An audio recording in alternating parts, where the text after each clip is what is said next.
നമസ്കാരം.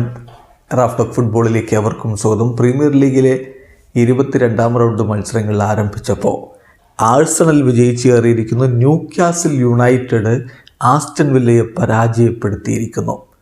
ഇന്നലെ നടന്ന മത്സരങ്ങളുടെ റിസൾട്ടിലേക്കൊന്ന് പോയാൽ ആഴ്സണൽ 2-1 നോട്ടിംഗ്ഹാം ഫോറസ്റ്റിനെ പരാജയപ്പെടുത്തിയിരിക്കുന്നത്.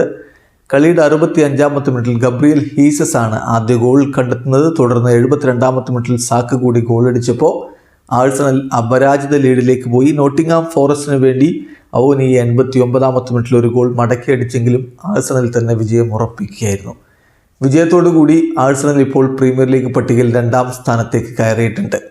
മറ്റൊരു മത്സരത്തിൽ ലൂട്ടൺ ഏകപക്ഷീയമായ 4 ഗോളുകൾക്ക് ബ്രൈറ്റണെ പരാജയപ്പെടുത്തിയിരിക്കുന്നു. ഫുൾഹാമും എവേർട്ടണും തമ്മിലുള്ള മത്സരം ഗോൾ രഹിത സമനിലയായപ്പോൾ ക്രിസ്റ്റൽ പാലസ് 3-2 ഷെഫീൽഡ് യുണൈറ്റഡിനെ പരാജയപ്പെടുത്തി. അതേസമയം ന്യൂകാസിൽ യുണൈറ്റഡ് ആസ്റ്റൺ വില്ലയെ 1-3 ഗോളുകൾക്കാണ് വീഴ്ത്തിയിരിക്കുന്നത്. എന്തായാലും ഇന്ന് കിടിലൻ മത്സരങ്ങൾ നമ്മുടെ മുന്നിലേക്ക് വരികയാണ്. Manchester city ബേൺലിയുമായിട്ട് ഏറ്റുമുട്ടുന്നുണ്ട്. ഇന്നെന്ന് പറയുമ്പോൾ സാങ്കേതികമായി നാളെ പുലർച്ചെ 1 മണിക്കാണ് മത്സരം.